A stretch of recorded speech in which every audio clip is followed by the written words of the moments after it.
Hello students, welcome to World Student Scope. I am Shruti teaching you class 12th chemistry. So we are discussing our chapter 3 that is electrochemistry. Right? In the previous lecture we discussed about the SHE that is standard hydrogen electrode potential. और उससे हमने एक electrochemical series define करी थी. उससे हमने पता लगाया था कि हमारे पास एक सीरीज जनरेट हो सकती है क्योंकि शी की वैल्यू चाहे कैथोड हो चाहे एनोड हो उसके लिए जीरो आती है. तो जीरो से ऊपर चाहे हमारे पास एक पॉजिटिव वैल्यू आ सकती है या जीरो से नीचे हमारे पास एक नेगेटिव वैल्यू आ सकती है. राइट, ये हमने फाइंड कर लिया था. लेकिन हमने प्रीवियस लेक्चर में जितनी भी डिस्कशन करी थी वो हमने स्टैंडर्ड वैल्यूज पे की थी. मतलब जब मोलैरिटी 1 मोलर सॉल्यूशन हो, टेम्परेचर 298 केल्विन और हमारे पास जो हमारा प्रेशर है वो 1 एटमॉस्फेरिक प्रेशर, मतलब सारी स्टैंडर्ड कंडीशंस लेके चले थे. और ऐसा क्या पॉसिबल है कि हर बारी हमारे पास स्टैंडर्डाइज वैल्यू है, मतलब हर बारी हम स्टैंडर्ड कंडीशंस पे ही काम कर सके? ऐसा तो पॉसिबल हो ही नहीं सकता. तो इस कंडीशन को रिड्यूस करने के लिए और इस कंडीशन को वेरीफाई करने के लिए कि कई बारी क्या मोस्ट ऑफ द टाइम कि हम स्टैंडर्ड कंडीशंस को मेंटेन नहीं करके रख सकते. हम हर चीज़ बिल्कुल स्टैंडर्डाइज फॉर्म में नहीं कर सकते, बहुत मुश्किल है वो चीज़ करना. ठीक है, और उसको रिड्यूस करने के लिए हमारे पास एक साइंटिस्ट आए नर्स्ट, जिन्होंने एक इक्वेशन दी नोन एज नर्स्ट इक्वेशन, जो कि हमारे पास स्टैंडर्ड वैल्यूज के लिए अलग है और कांस्टेंट वैल्यूज के लिए अलग है. मतलब जो मान लो मैं अभी एक एक्सपेरिमेंट करती हूँ तो इस टाइम पे कुछ टेम्परेचर होगा 20 डिग्री सेल्सियस फॉर एग्जांपल है नहीं. ठीक है, तो 20 डिग्री सेल्सियस है. ठीक है, तो मतलब मेरा टेम्परेचर डिफरेंट हो गया है ना. अगर मैं बात करूँ एटमॉस्फेरिक प्रेशर, चाहे इधर फॉर एग्जांपल ज़्यादा हूँ, ठीक है, तो मैं बोलती हूँ 1.5 ATM हो. ठीक है, तो बेसिकली मैं बात क्या कर रही हूँ कि नॉन स्टैंडर्ड कंडीशंस के लिए हमारे पास उन्होंने एक इक्वेशन दे दी जिसकी हेल्प से हम फाइंड आउट कर सकते हैं कि हमारे पास नॉन स्टैंडर्डाइज कंडीशन पे ई नोट सेल और ई सेल में क्या रिलेशन आएगा, ये ई नोट सेल और ई सेल में क्या वैल्यूज आएगी. राइट, तो बेसिकली यहाँ पर हम बात करेंगे नॉन स्टैंडर्डाइज कंडीशंस की. बेसिकली हम बाद में स्टैंडर्ड कंडीशंस पे चले जाएंगे, लेकिन स्टिल हमारे पास एक इक्वेशन ऐसी है अब जो कि नॉन स्टैंडर्ड वैल्यूज भी दे रही है और उसे हम क्या कहेंगे, नर्स्ट इक्वेशन कहेंगे. So basically practically it is difficult to maintain the standard condition of electrochemical cell. तो प्रैक्टिकली तो ये पॉसिबल ही नहीं है कि हमारे पास स्टैंडर्ड कंडीशंस हमेशा मेंटेन रहे. ठीक है, कभी टेम्परेचर चेंज हो जाएगा तो टेम्परेचर चेंज हो जाएगा तो मोलैरिटी चेंज हो जाएगी, तो there will be a difference always. ठीक है, तो उस डिफरेंस को ओवरकम करने के लिए हमारे पास नर्स्ट साइंटिस्ट आए जिन्होंने एक इक्वेशन दी known as Nernst equation. So the equation which gives the relation between electrode potential, temperature and concentration of metal ions called Nernst equation. तो बेसिकली वो क्या कह रहे हैं कि अब देखो हमारे पास स्टैंडर्ड कंडीशंस किस किस के फॉर्म में, मोलैरिटी के फॉर्म में, टेम्परेचर के फॉर्म में, कंसंट्रेशन के फॉर्म में. 3 स्टेट में मेरे पास एक अच्छी खासी कंडीशंस हैं. ठीक है, और अगर इन्हीं कंडीशंस में चेंजेस आ रहे हैं तो ऑब्वियसली कहीं ना कहीं इनको बताना पड़ेगा कि भाई हाँ इन्हीं कंडीशंस में चेंज आ रहे हैं, इन्हीं कंडीशंस की वजह से हमारे पास एक इक्वेशन अलग से आ रही है. तो जब हम इन तीनों की रिलेशंस के बारे में बात करेंगे, इन तीनों को रिलेट करके एक इक्वेशन डिफाइन करेंगे, उसे हम क्या कहेंगे, नर्स्ट इक्वेशन कहेंगे. तो बेसिकली नर्स्ट इक्वेशन वो एक इक्वेशन है जो कि मोलैरिटी, टेम्परेचर, प्रेशर, ई नोट सेल, ई सेल, इन सबको ग्रुप करके एक इक्वेशन आती है जिसकी हेल्प से हमें नॉन स्टैंडर्ड वैल्यूज पे हमारे पास वैल्यूज आ जाती है. ठीक है, तो हमारे पास नर्स्ट इक्वेशन क्या है, ये हमारी नर्स्ट इक्वेशन है. So according to the Nernst equation पहले उन्होंने क्या बोला कि ठीक है एक रिडक्शन वैल्यू लेते हैं. ठीक है, रिडक्शन में क्या हो रहा है, गेन ऑफ इलेक्ट्रॉन हो रहा है और रिडक्शन कहाँ होती है, कैथोड पे होती है हमेशा. ठीक है, तो ये मैंने पास एक कैथोड पे होने वाली रिएक्शन ली. सपोज कि कोई मेटल एम है, वो हमारे पास क्या हो रहा है, आगे अपना इलेक्ट्रॉन ले रहा है तो रिडक्शन परफॉर्म कर रहा है, बेस्ट ऑक्सीडाइजिंग एजेंट है. तो ऑक्सीडाइजिंग एजेंट जो है हमारे पास वो उसने अपना इलेक्ट्रॉन किसी से एक लिया, 2 लिया, वो हमने डिपेंड कर लिया कि n है, कोई भी नंबर है. ठीक है, n कैन बी 1 2 3 सो, तो कोई भी नंबर है. ठीक है, उसने उतनी नंबर ऑफ इलेक्ट्रॉन्स लिए और एक स्टेबलाइज कंडीशन में आ गया, ठीक है, रिडक्शन करी, एक m मेरे पास मेटल है, उसके पास n पॉजिटिव का चार्ज है, जितना उसके ऊपर चार्ज है उसने उतने ही इलेक्ट्रॉन लिए और एक स्टेबलाइज कंडीशन में आ गया। अब हमने यहाँ से अपनी नर्स्ट इक्वेशन निकाली। तो नर्स्ट जो थे साइंटिस्ट, उन्होंने क्या बोला कि इलेक्ट्रोड पोटेंशियल जो है वो हम स्टैंडर्ड हाइड्रोजन इलेक्ट्रोड पोटेंशियल के अगेंस्ट काम करके भी निकाल सकते हैं, जिसका मतलब है कि ई सेल, मतलब कि non standard conditions, E cell is equals to E not cell, मतलब स्टैंडर्ड कंडीशंस पे जो भी वैल्यू हमें गिवन होगी, जो हमारी इलेक्ट्रोकेमिकल सीरीज थी उसके अकॉर्डिंग, ठीक है, -2.303 RT डिवाइडेड बाय NF, ठीक है, RT divided by NF log of M divided by Mn positive. बड़ी लंबी सी इक्वेशन है, ठीक है, समझ में नहीं आई तो दोबारा समझते हैं। E क्या है? E जो है वो है EMF है, ठीक है, नॉन स्टैंडर्ड वैल्यू पे जो EMF है वो है। ई नोट सेल जो है वो स्टैंडर्ड EMF है, स्टैंडर्ड EMF है, ठीक है।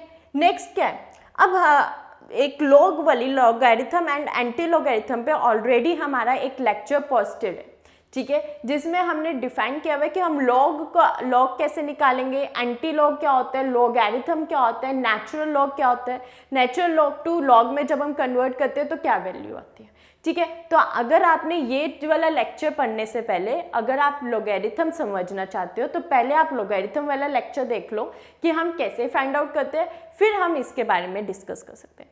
सो यहाँ पर मैं आपको बेसिक बता देती हूँ कि जब हम ln जो नेचुरल लॉग होता है उससे लॉगरिथम में जाते हैं तो हमें मल्टीप्लिकेशन करनी होती है 2.303 से, ठीक है, और यही नंबर यहाँ पर आया है कि जब हमने नेचुरल लॉग से लॉगरिथम में गए तो 2.303 आया। क्लियर? अब R जो है वो है मेरे पास गैस कांस्टेंट, ठीक है, गैस कांस्टेंट है। नाउ T इज टेम्परेचर, ठीक है, टेम्परेचर है।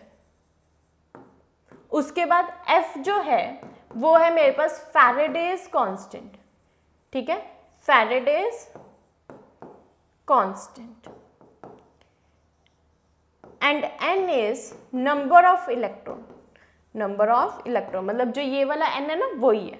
तो बेसिकली यहाँ पे देखो स्टैंड जो हमारे पास कंडीशन है वो सब में, और जब हम किसी भी चीज़ को ऐसे स्क्वायर में लिखते हैं तो हमने ये चीज़ 11th में भी डिस्कस करी थी, इसे हम क्या कहते हैं, मोलैरिटी कहते हैं, इसे हम क्या कहेंगे, मोलैरिटी कहेंगे।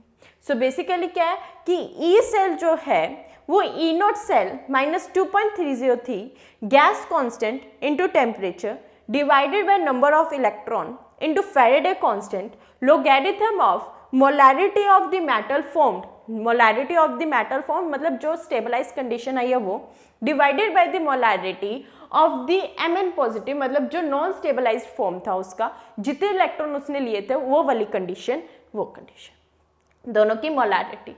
तो आप यहाँ पे देख सकते हो तो कि हमने जो बात करी थी कि रिलेशन तीनों चारों के बीच में, ई सेल भी है, ई नॉट सेल भी है, गैस कांस्टेंट भी है जो कि हमारे पास एटमॉस्फेरिक प्रेशर के लिए हेल्प करेगा, टी टेम्परेचर, फैराडेज कांस्टेंट जो अगेन एटमॉस्फेरिक प्रेशर के लिए हेल्प करेगा, मोलैरिटी भी है, ठीक है। तो ये इक्वेशन जो है वो नर्स्ट इक्वेशन है, ठीक है। अभी बड़ी लग रही है लेकिन बाद में बहुत इजी इक्वेशन लगेगी, एक बार याद हो जाती है तो बहुत इजी इक्वेशन है। तो बेसिकली ये क्या है, E cell is equal to E not cell -2.303 RT divided by NF log of molarity upon में Mn पॉजिटिव, ये मेरे पास नर्स्ट इक्वेशन है।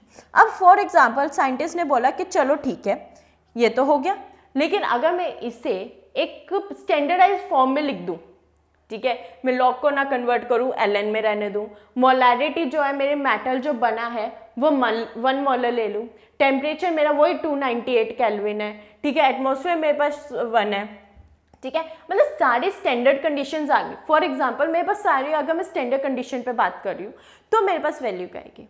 तो जब हमारे पास स्टैंडर्ड कंडीशन आ गई, जब मोलैरिटी 1 मोलर सॉल्यूशन ले रहे थे तो हमने इसके अंदर वैल्यूज पुट करी, ठीक है, कि हमारे पास पहले तो इक्वेशन ये थी E is equal to E not -2.303 RT divided by NF log of M upon Mn positive, मतलब जो स्टेबलाइज कंडीशन थी वो डिवाइडेड बाय जितना उसने लिया इलेक्ट्रॉन वो मैटर हो गया। अब मेरी मोलैरिटी 1 होगी। मोलैरिटी 1 किसकी होगी? जो स्टेबलाइज हुआ है उसकी होगी ना। ऑब्वियसली जो अनस्टेबलाइज फॉर्म है, जो अपने पॉजिटिव चार्ज के साथ प्रेजेंट है, ठीक है, तो वो क्या करेगा? वो तो इलेक्ट्रॉन ले रहा है, अनस्टेबल है, तभी तो नहीं है, तो इसकी मोलैरिटी 1 होगी, तो ऊपर वाले की मोलैरिटी होगी 1। तो मेरे पास पहली कंडीशन आ गई। जब मेरे पास मोलैरिटी 1 हो गई तो मेरे पास कंडीशन आ गई, राइट। अब मैंने बोला चलो RT ये जो 3 है इनकी भी वैल्यू पुट करके देख लेते हैं, ठीक है। R की पुट करी, जो constant value that is 8.314 joule per kelvin per mole. दूसरे की पुट करी Faraday constant that is 96500 coulomb, ठीक है। और टेम्परेचर की वैल्यू 298 केल्विन, कूलम पर मोल होता है, कूलम पर मोल होता है। फैराडे कांस्टेंट जो होता है वो कूलम पर मोल होता है और टेम्परेचर 298 केल्विन रखा। तो जैसे ही मैंने वैल्यू पुट करी तो मेरे पास E is equals to E0 cell, ठीक है, -2.303 8.314, ठीक है। N तो एज इट इज रहेगा, वो तो डिपेंड करे कि नंबर ऑफ इलेक्ट्रॉन कितने शेयर हो रहे हैं, इनटू में 298 केल्विन डिवाइडेड बाय 96500 और साथ में ये लॉग वाली value that is 1/mn positive, मतलब कि जो अनस्टेबलाइज फॉर्म था वो। तो जैसे मैंने ये वैल्यूज पुट करी तो मेरे पास एक वैल्यू आती है that is 0.0591 divided by n। यहां से ये मेरे पास जो ये वाली इक्वेशन है आपकी, ठीक है, ये जो इक्वेशन है ये मेरे पास है स्टैंडर्डाइज कंडीशंस पे, जब मेरे पास सारी वैल्यू स्टैंडर्डाइज है। और ये वाली कंडीशन कब है? जब मेरे पास कोई भी वैल्यू स्टैंडर्डाइज नहीं है, ठीक है। ये कौन सी है? नॉन स्टैंडर्डाइज कंडीशन है, नॉन स्टैंडर्ड कंडीशन है। और ये वाली कौन सी है? स्टैंडर्ड कंडीशन है। ये कौन सी है? स्टैंडर्ड कंडीशन है।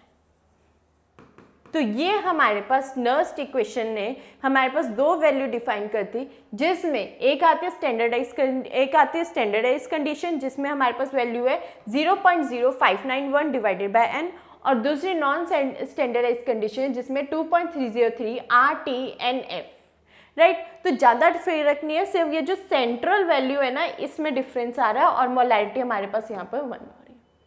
क्लियर? अब इसी को ही हम करते हैं फॉर द डैनियल-सेन। चलो अब हमने ये तो पढ़ लिया कि ठीक है नर्स्ट इक्वेशन होती क्या है। हमारा जो अभी हम बेस लेके चल रहे हैं Daniell cell that is galvanic cell, उसके लिए निकाल के देखते हैं कि मेरे पास यहाँ पर नर्स्ट इक्वेशन क्या आती है, ठीक है। तो मेरे पास रिएक्शन क्या होती है कि Zn प्लस में Cu2 पॉजिटिव जो है वो Zn2 पॉजिटिव प्लस में Cu में कन्वर्ट हो रहा है, ठीक है। तो रिडक्शन पोटेंशियल एट कैथोड और रिडक्शन पोटेंशियल एट एनोड लिखेंगे, ठीक है। तो कैथोड पे क्या होएगी मेरे पास? कैथोड पे होएगी रिडक्शन, और रिडक्शन बेसिकली कौन कर रहा है? Cu2 पॉजिटिव जो है वो यहाँ से 2 इलेक्ट्रॉन लेके मेरे पास Cu में कन्वर्ट हो रहा है, ठीक है। और एनोड जो है, एनोड पे क्या हो रही है? जिंक वाली रिएक्शन हो रही है, डेट इज Zn जो है वो किस में कन्वर्ट हो रहा है? Zn2 पॉजिटिव प्लस में 2 इलेक्ट्रॉन, ठीक है। ये आ गई। अब हम क्या बोलते हैं? ई नोट सेल क्या, ई सेल की वैल्यू लिखते हैं, अब दोनों के लिए अलग अलग चलेगा, ठीक है। तो ई कैथोड निकालते पहले। ई कैथोड का मतलब क्या है? ई Cu2 पॉजिटिव ऑब्लिक Cu, ठीक है। जो क्या आएगा हमारे पास, क्या वैल्यू आ जाएगी इसकी? E not cell, E naught of Cu2 positive oblique Cu minus हम क्या लेंगे? 2.303 RT बाय NF, ठीक है, डिवाइडेड बाय NF। अब यहाँ पे N क्या है? 2 है, तो डायरेक्टली 2 पुट कर देंगे, 2F लॉग ऑफ, ठीक है। अब इसकी मोलैरिटी तो 1 आएगी, तो 1/Cu2 पॉजिटिव। ये मेरे पास क्या आ गया? कैथोड की कंडीशन आ गई। अब हम निकालेंगे एनोड के लिए। ई एनोड क्या आ जाएगा? Zn2 पॉजिटिव, क्योंकि हमें पता है हमने रिडक्शन के फॉर्म में लिखनी है, तो Zn2 positive oblique Zn is equals to E note Zn2 positive oblique Zn minus 2.303 RT, again n की वैल्यू 2 है, F लॉग ऑफ 1, मतलब ये जो Zn वाली वैल्यू थी ये 1 है, डिवाइडेड बाय Zn2 पॉजिटिव। इतना क्लियर हो गया। अब ई नॉट सेल क्या होता है? E cathode minus E anode. ठीक है, ई नॉट सेल क्या होता है? अगर हम ई सेल की बात करेंगे तो ई सेल क्या, ई नॉट सेल हमारे पास बात करते हैं। चलो, ई नॉट सेल क्या होता है? E cathode minus E anode. कहने का मतलब क्या है? इस कंडीशन में E cathode minus E anode क्या आएगा? E Cu2 positive oblique Cu minus E Zn2 positive oblique Zn, ये आएगा। ठीक है, तो अब मेरे को पता है कि मेरे पास ये वाली वैल्यू जो आई है और ये वाली पहली दो जो वैल्यू आई है वो इसमें पुट कर देंगे। ठीक है, तो पुट कर देते हैं, तो हमारे पास वैल्यू क्या आ जाएगी? ई नॉट सेल जो हो जाएगा वो मेरे पास आ जाएगा Cu ई। ठीक है, ये हमारे पास यहाँ पे क्या वैल्यू आई थी? हमारे पास Cu2 पॉजिटिव, ई नॉट की वैल्यू जो आ गई थी। ठीक है, ई सेल के रिस्पेक्ट में लिखते हैं तो ई सेल क्या होता है? ई नॉट सेल माइनस 2.303, ठीक है, R T divided by N F, ठीक है, log of M upon M N positive होता है, राइट? ये थी हमारे पास। तो इसमें अब हम वैल्यू पुट कर देंगे दोनों की। ठीक है, इसमें हम वैल्यू पुट करेंगे दोनों की, तो हमारे पास यहाँ पर जो वैल्यू आएगी ई सेल के रिस्पेक्ट में आएगी। जो ई सेल होएगा वो ई कैथोड माइनस ई एनोड के बराबर होएगा। ठीक है, ई नोड सेल जो होगा वो ई कैथोड माइनस ई एनोड के बराबर होएगा, और वो वैल्यू हम यहाँ पे पुट करेंगे तो क्या आ जाएगा? सबसे पहले ई Cu पॉजिटिव वाले लिखेंगे, ई नोट Cu2 पॉजिटिव अब like Cu minus of E note Zn2 positive oblique Zn, दोनों की वैल्यू पुट कर दी। ठीक है, यहाँ पर हमारे पास अगर हम इसको इलेबोरेट फॉर्म में लिखें तो क्या आ जाएगा? E naught Cu2 positive oblique Cu minus 2.303 R T divided by N F log of, ठीक है, C1 अपॉन में Cu2 positive, then minus bracket लगाएंगे E note Zn2 positive oblique Zn minus 2.303 R T upon में 2f again, then log of 1 upon Zn2 positive. ये condition आ जाएगी। ठीक है, अब हम क्या करेंगे? इस ब्रैकेट को खोल देंगे, तो ई नोट Cu2 पॉजिटिव, ई नोट ई सेल की वैल्यू आ रही है हमारे पास, ई सेल, ठीक है, Cu2 पॉजिटिव Cu, ये वाली वैल्यू इसके साथ आके माइनस हो जाएगी, minus E note Zn2 positive oblique Zn। अब जब हम ओपन करेंगे तो ऑब्वियस सी बात है ये वाली वैल्यू और ये वाली वैल्यू कांस्टेंट है, तो मैंने minus 2.303 R T divided bye जो हमारे पास यहाँ पे 2 था, 2f कॉमन निकाला, ब्रैकेट में क्या रह जाएगा? एक बार इसके साथ log of 1 upon Cu2 positive, और एक बार इसके साथ that is minus of 1 upon Zn2 positive. ये रह गए हमारे पास दो कंडीशन। तो मुझे पता है कि ये जो वैल्यू है ये मेरे पास किसकी है? ई नॉट सेल की वैल्यू है, ई नॉट सेल की वैल्यू। इसे मैं ये लिख देती हूँ, minus of 2.303 R T divided by 2f into में। अब देखो एक लॉग की प्रॉपर्टी होती है कि जब हम लॉग को माइनस करते हैं तो हम उसको डिवीजन में लिख सकते हैं। तो log of Zn2 positive divided by Cu2 positive. तो ये मेरे पास ई सेल की वैल्यू आती है for the Daniell cell, that is E not cell is equals to 2.303 R T divided by 2f log of Zn2 positive divided by Cu2 positive. क्योंकि log की ये वाली प्रॉपर्टी है कि जब दो लॉग माइनस होते हैं तो उसको हम डिवाइड करके लिख सकते हैं, इसलिए ये यहाँ पे डिवीजन में आया। तो ये हमारे पास बेसिक सेल आ गए डेनियल सेल के लिए। तो इस इक्वेशन से अब हमारे पास कंक्लूजन्स क्या आते हैं? हमारे पास यहाँ पे दो कंक्लूजन आते हैं। तो हमारी अब ऑब्जर्वेशंस क्या आती है इस इक्वेशन की हेल्प से? इस इक्वेशन को हमने निकाल लिया, हमने डिराइव कर लिया कि हमारे पास नर्स्ट इक्वेशन डेनियल सेल के लिए क्या है। अब इधर से हम पता लगाते हैं कि हम क्या कंपैरिजन कर सकते हैं। तो कंपैरिजन 1 हमारे पास है कि हमारे पास देखो क्या वैल्यू आई थी, E cell is equals to E not cell minus 2.303 R T divided by N F ले लेते चलो अभी मैं, ठीक है, लॉग ऑफ, ठीक है, Z N 2 positive divided by C U 2 positive, ये चीज आई। अगर मैं इस ई नोट सेल को यहाँ ले जाऊँ, ठीक है, डिवीजन में ले जाऊँ, तो मेरे पास क्या वैल्यू आती है कि ई नोट सेल जो है वो इनवर्सली प्रोपोर्शनल होगा जेड एन 2 पॉजिटिव के, है ना, मतलब molarity of Z N positive Z N 2 positive के इनवर्स होगा, और डिपेंड करेगा ये डायरेक्टली किसके हो जाएगा, सी यू 2 पॉजिटिव के। तो according to the above equation E naught cell is directly dependent upon the concentration of C U 2 positive. Of course ये आता है 1 upon E naught cell is equals to log of directly proportional to 1 upon log of C U 2 positive. तो अगर हम इसको reduce करेंगे तो obviously directly proportional आ जाएगा सी यू 2 पॉजिटिव के, लेकिन इनवर्सली किसके आएगा, जेड एन 2 पॉजिटिव के। पहली चीज। दूसरी चीज वो क्या कह रहा है, E cell decreases as temperature decreases. अब देखो ई सेल के ऊपर आ गया, ई नोट सेल की बात नहीं कर रहा, ई सेल जो है वो डायरेक्टली प्रोपोर्शनल है टेम्परेचर के, तो अगर टेम्परेचर कम हो जाएगा तो ई सेल की वैल्यू भी कम हो जाएगी, और इनवर्सली प्रोपोर्शनल है एल के, जो ई सेल है वो डायरेक्टली प्रोपोर्शनल टेम्परेचर के, और E cell is inversely proportional है एन के, मतलब अगर नंबर ऑफ इलेक्ट्रॉन इंक्रीज करते हैं तो ई सेल की वैल्यू डिक्रीज कर जाती है।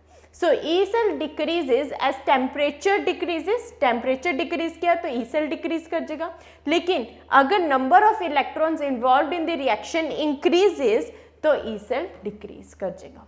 तो हमारे पास क्या कंक्लूजन आ रहा है कि ई नोट सेल जो है एक तो डायरेक्टली प्रोपोर्शनल है molarity of C U 2 positive. अब कहना क्या चाहता है कि मतलब जो रिडक्शन पोटेंशियल है, रिडक्शन में जो ऑक्सीडाइजिंग एजेंट है उसके वो डायरेक्टली प्रोपोर्शनल होगा, लेकिन इन्वर्सली प्रोपोर्शनल होगा रिड्यूसिंग एजेंट के। फिर ई सेल जो है हमारे पास वो जो है वो डायरेक्टली प्रोपोर्शनल होगा टेम्परेचर के, लेकिन इन्वर्सली प्रोपोर्शनल होगा नंबर ऑफ इलेक्ट्रॉन के। ये हमारे पास कंक्लूजन है। अच्छा, हमने आर टी, ये जो आर टी एफ के बारे में क्यों नहीं बोला, क्योंकि ये तीनों कांस्टेंट नंबर्स हैं, ठीक है, इसलिए नहीं बोला। नेक्स्ट इज, अगर मेरे को इसी को आप हर जगह डेनियल सेल तो नहीं बोल सकते ना, अगर मेरे को इसको एक रिड्यूस फॉर्म बनाना हो, एक सारी इक्वेशंस के लिए लिखना हो, तो कैसे लिखेंगे, A B B C C D D, ठीक है, मतलब कि जो स्मॉल अल्फाबेट्स है ना वो है जो हमारे पास, हम सिंपल फॉर्म में कह सकते हैं बैलेंसिंग के लिए काम आते हैं। जब हम बैलेंस करते हैं इक्वेशन तो हम आगे नंबर्स लगाते हैं ताकि वो इक्वेशन एक बैलेंस फॉर्म बन जाए, ठीक है, वो नंबर्स ये हैं, ठीक है, और ए बी सी डी जो है वो मेरे पास कंपाउंड है, जो कैपिटल्स है मतलब जो शॉर्ट स्मॉल लेटर्स हैं, स्मॉल लेटर्स जो हैं वो मेरे पास उसकी कंसंट्रेशन है, या फिर हम बोल सकते हैं नंबर है, ठीक है, एक नंबर है, और जो मेरे पास कैपिटल लेटर्स हैं, कैपिटल लेटर हैं वो हैं हमारे पास एटम्स, या फिर हम बोलते हैं एलिमेंट, ठीक है, वो है मेरे पास एलिमेंट। तो क्या बन रहा है कि कुछ A number of elements capital A से रिएक्ट कर रहे हैं, कुछ बी नंबर ऑफ जो है वो बी कैपिटल बी के रिएक्ट कर रहे हैं किससे, सी और डी, ठीक है, ये प्रोड्यूस कर रहे हैं, ये रिएक्टेंट साइड और ये प्रोड्यूस है। तो अब हमारे पास रिएक्शन क्या बन जाती है, E cell is equals to E not cell minus R T by n F क्यों लिखा है, क्योंकि अब हमने नेचुरल लॉग में बात कर दी। नेचुरल लॉग में जब बात करेंगे तो 2.303 नहीं अप्लाई करेंगे।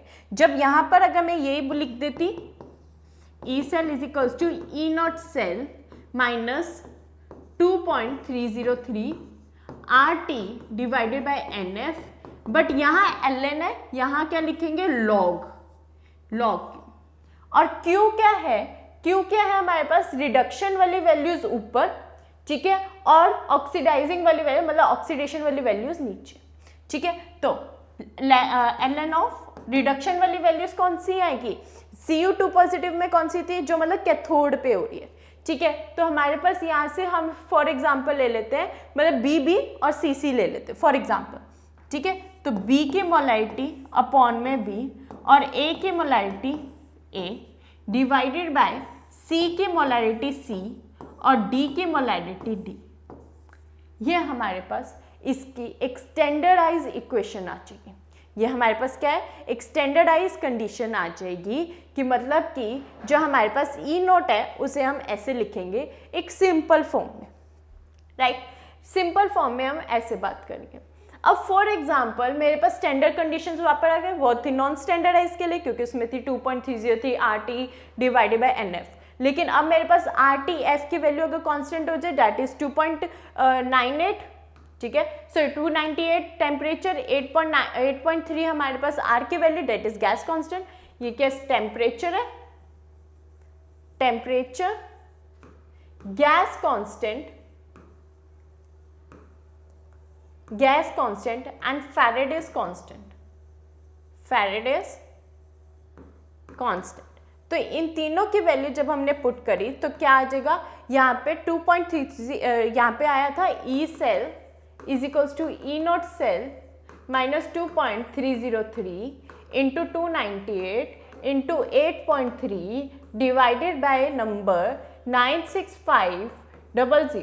तो ये मेरे पास वैल्यू क्या कन्वर्ट हो के आ जाती है 0.0592 डिवाइडेड बाय n इंटू में log Q, where Q is product ऊपर रिएक्टेंट नीचे, CC DD divided by AA और BB, ठीक है।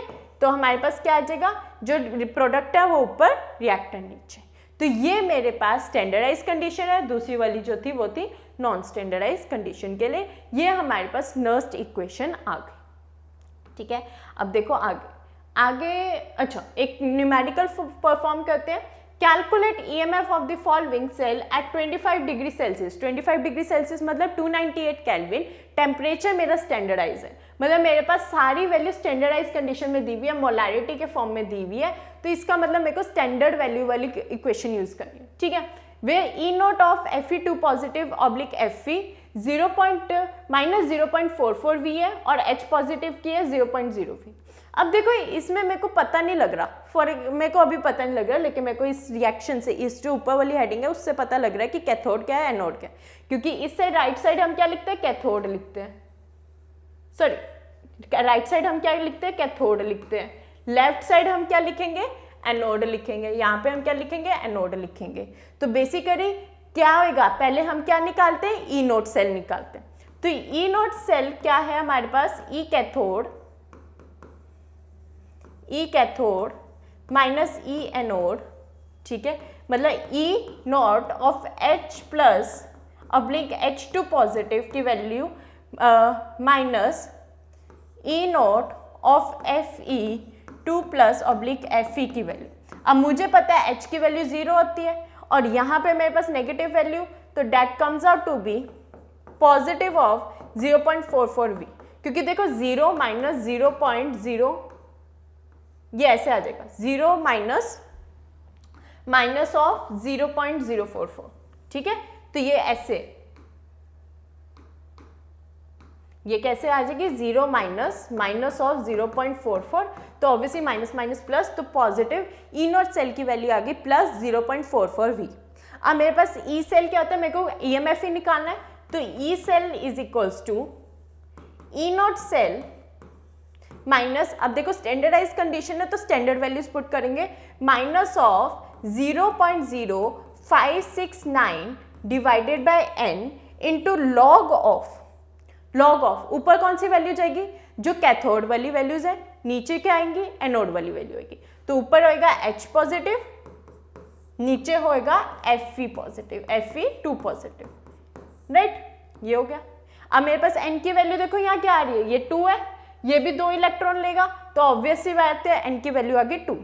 तो मेरे पास ई नॉट सेल की वैल्यू है 0.44 minus 0.0569 divided bye 2 log of, ठीक है। यहाँ पे H प्लस की मोलैरिटी क्या दी हुई है, 0.01 डिवाइडेड बाय Fe की मोलैरिटी दी हुई है 0.001। तो पॉइंट जब हमने हटाया तो यहाँ पे ऊपर आ जाएगा 10।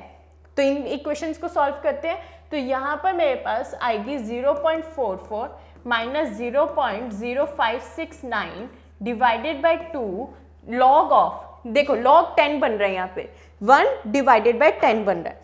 सो यहाँ पे log 10 जो होता है वो हमेशा 1 होता है, इसलिए यहाँ पे जब हम इसको परफॉर्म कर लेंगे तो ये हमारे पास नंबर आएगा वो कुछ आएगा 6.41 के करीब, ठीक है। ये हमारे पास नंबर जो आएगा वो आएगा 0.41 v के बराबर, ठीक है। तो ऐसे हम नर्स्ट इक्वेशन के बेस पे क्वेश्चन परफॉर्म करते हैं कि जो हमारे पास वैल्यूज होती है उसको माइनस, पहले तो नॉर्मल ई नॉट सेन निकाला, फिर हमने देखा कि सारी चीज अच्छा मेरे को स्टैंडर्ड कंडीशन पे दी है तो स्टैंडर्डाइज वाला फॉर्मूला लगाया, वैल्यूज पुट करी और आंसर निकाला। तो ये हमारे पास प्रोसेस है नर्स्ट इक्वेशन को निकालने का और नर्स्ट इक्वेशन के बेस पे क्वेश्चन सॉल्व करने का, राइट। तो अब हमारे पास नर्स्ट इक्वेशन का कॉन्सेप्ट आज हमने बिल्कुल अच्छे से क्रिस्टल क्लियर कर लिया कि नर्स्ट इक्वेशन क्या होती है, किस लिए यूज की जाती है, उसका स्टैंडर्डाइज वर्जन क्या है, उसका नॉन स्टैंडर्डाइज वर्जन क्या है, डैनियल सेल के लिए हमारे पास नर्स्ट इक्वेशन क्या आती है, उससे हमने ऑब्जर्वेशन क्या निकाली, एंड लास्ट हमने एक न्यूमेरिकल परफॉर्म किया। एंड पेपर्स में ना एग्जाम्स में सीबीएसई बोर्ड एग्जाम्स में नर्स्ट इक्वेशन के ऊपर एक न्यूमेरिकल पक्का आता है, थ्योरी आए ना आए लेकिन एक न्यूमेरिकल पक्का आता है। तो आप इसके न्यूमेरिकल्स ज़रूर ट्राई करें, खुद अपने एनसीईआरटी बुक्स लें, उसके अंदर उसके पीछे बहुत सारे नर्स्ट इक्वेशन के बेस पे क्वेश्चन है, इजी भी है, मॉडरेट लेवल पे भी है। So try it yourself, we will discuss them as well. हम उन क्वेश्चंस को भी क्लास में डिस्कस करेंगे, लेकिन एक बारी हमारे सारे टॉपिक स्टेप वाइज हमारे कंप्लीट हो जाए फिर हम न्यूमेरिकल्स पे वापस आएंगे, राइट। तो आज के लेक्चर में हमने नर्स्ट इक्वेशन कंप्लीट करी। अब नेक्स्ट लेक्चर में क्या होगा, एक कंडीशन हमने देखो स्टार्टिंग में जब हमने बात करी थी तो डैनियल सेल में एक कंडीशन आ रही थी जहाँ पे पोटेंशियल वैल्यू 0 हो गई थी, जहाँ पे जो चार्जेस जा रहे थे वो 0 हो गए थे। उस कंडीशन की बात करेंगे कि उस कंडीशन पे नर्स्ट इक्वेशन क्या आती है, ठीक है। So thank you students, will meet you in the next lecture. Thank you from the world students को।